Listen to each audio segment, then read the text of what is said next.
yang menarik. Ada yang mengatakan bahwa awal Ramadan itu penuh dengan rahmat. Pertengahannya maghfirah.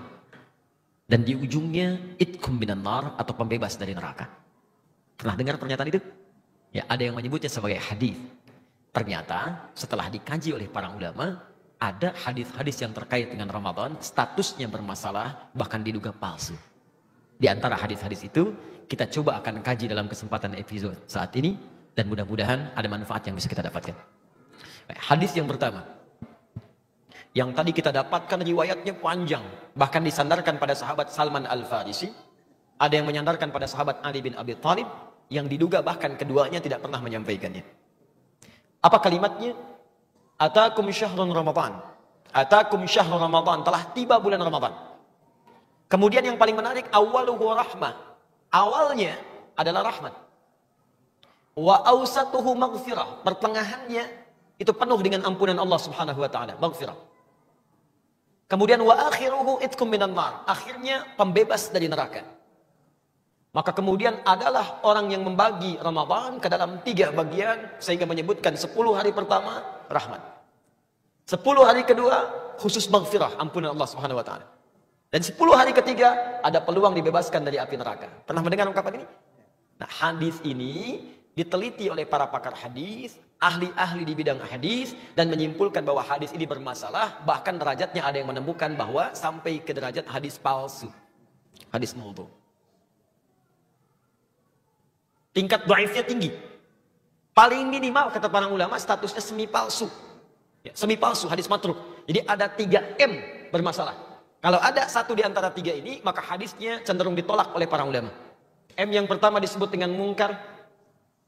Hadis yang diriwayatkan oleh orang yang tertuduh seringkali berbuat maksiat.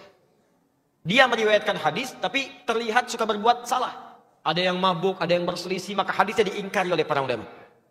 Ada yang kedua disebut dengan matruk namanya. Matruk. Bukan sekedar diingkari, ditinggalkan. Ditinggalkan. Nah, orang ini seringkali berbicara dusta, sehingga tidak bisa dibedakan mana dusta, mana hadis yang keluar dari lisannya. Dan yang ketiga ini yang paling tinggi disebut dengan maudhu'. M yang ketiga, maudhu', yaitu hadis yang sengaja dipalsukan dan diatasnamakan pada Nabi SAW. Di antara golongan hadis maudhu', bahkan minimal matruk, adalah hadis yang menyebutkan awal pertama Ramadan rahmat, pertengahannya maghfirah, dan ujungnya pembebas dari neraka. Apa indikasinya? Satu, ini bertentangan langsung dengan hadis-hadis Nabi yang lain, yaitu yang sahih. Hadis-hadis sahih mengatakan semua Ramadan siang dan malamnya, pertama sampai akhirnya, itu berisi rahmat dan ampunan Allah Subhanahu wa taala. Jadi Nabi sendiri nggak pernah memisah-misah awal, akhir, pertengahan, tidak. Tapi kata beliau, Al-Bukhari nomor hadis 38. Man shoma Ramadhana imanan wa ihtisaban, ghufira lahu ma taqaddama min dzambi. Siapa yang puasa setiap hari Ramadan, setiap hari, awalnya, tengahnya, akhirnya, dilakukan karena Allah ikhlas mengharap pahala, diampuni semua dosa-dosanya. Jadi sejak awal Ramadan, ampunan sudah ada. Nomor hadis 37 sebelumnya di Al-Bukhari. Man qama Ramadhana imanan wa ihtisaban, ghufira lahu ma taqaddama min dzambi. Bukan cuma siangnya, malamnya bermohon kepada Allah ampunan.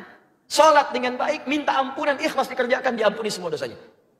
Ini menandakan hadis yang dimaksudkan bertentangan dengan hadis-hadis Nabi SAW.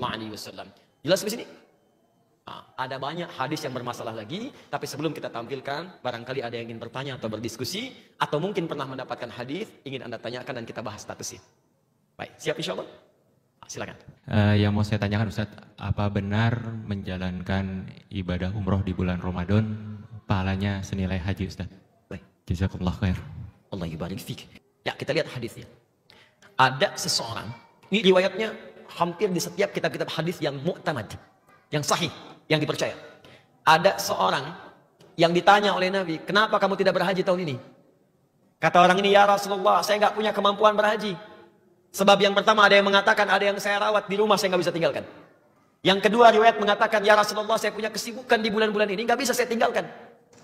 Kata Nabi, kalau tak mampu kamu berhaji di bulan-bulan haji, maka berangkatlah umrah di bulan Ramadan, karena pahalanya senilai dengan haji. Pahalanya senilai dengan haji. Bukan dia sudah haji.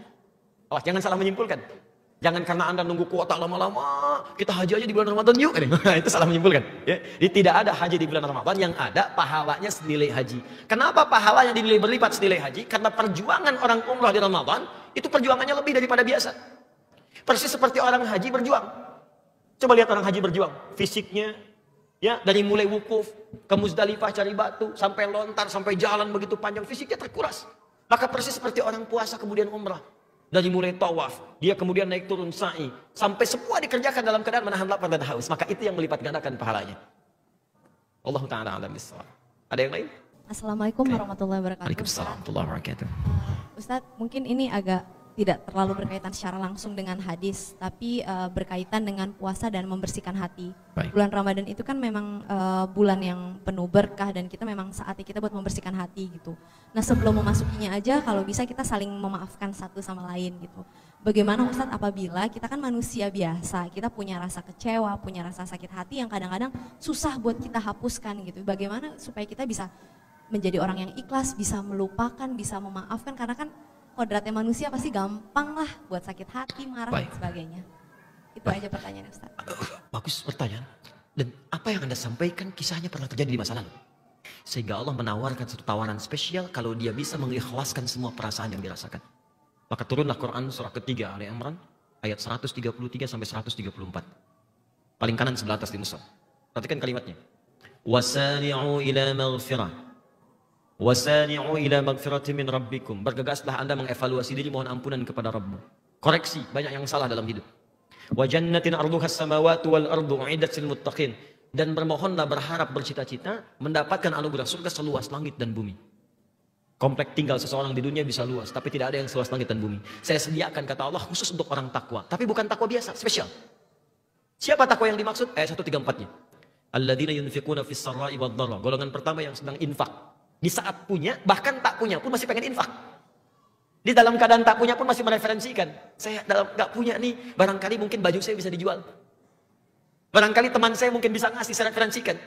Itu surganya seluas langit dan bumi. Yang kedua, wal kadhiminal ghaidha, orang yang sanggup menahan marah. Yang ketiga, wal 'afina 'anil nas, orang yang bisa memaafkan kesalahan orang lain. Jadi kalau Anda ada tawaran, perhatikan tawarannya. Mau mempertahankan amarah di dalam jiwa atau menukarnya dengan surga seluas langit dan bumi? Maka jangan tunggu, hilangkan itu semua dan tidak ada faedahnya mempertahankan kemarahan di dalam jiwa kita. Ada yang lain? Assalamualaikum warahmatullahi wabarakatuh. Assalamualaikum. Ada hadis yang mengatakan bahwa seorang yang berpuasa itu bau mulutnya lebih harum dari minyak kasturi. Masya Allah. Memandang ini bagaimana? Baik. Itu ada di kitabnya Imam Al-Bukhari, di kitab Siyam, nomor hadis yang pertama, posisinya paling kanan di sebelah bawah. Ya. Redaksinya, la khulufu famis shaimi atyabu. Awas, yaumal qiyamati min rihil miski. Sungguh bau mulut orang yang puasa itu nilainya lebih harum di sisi Allah pada hari kiamat dibandingkan dengan minyak kasturi. Kasturi itu kalau di Arab minyak yang paling wangi. Orang mengatakan baru dibuka belum dipakai udah wangi. Ini ada orang yang bau mulutnya lebih wangi dibandingkan minyak kasturi. Siapa itu? Adalah bau mulutnya orang yang puasa. Tapi apa yang dimaksud di hadis itu? Apakah diartikan jangan pernah sikat gigi? Nah, yang dimaksud hadis ini adalah, kata para pakar hadis, yang dimaksud adalah makna majazi. Karena orang puasa itu menjaga lisannya dari perbuatan maksiat. Dia tidak bergibah, dia tidak mencela orang, dia tidak menghina orang, dia tidak berbuat yang kotor. Nah, semua nilai itu wangi di sisi Allah. Karena mendatangkan pahala. Allah Ta'ala alam bisawab. Ada yang lain?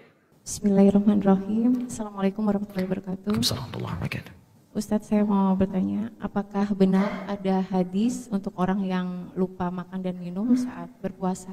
Dan apakah boleh diteruskan? Ada orang yang saat puasa lupa, lantas makan. Makan, begitu habis, lupa saya sedang puasa, kan? Bagaimana status yang seperti itu? Itu sama di Al-Bukhari ada di kitab As-Siyam, halaman 43. Ya paling kiri di pertengahan hadisnya.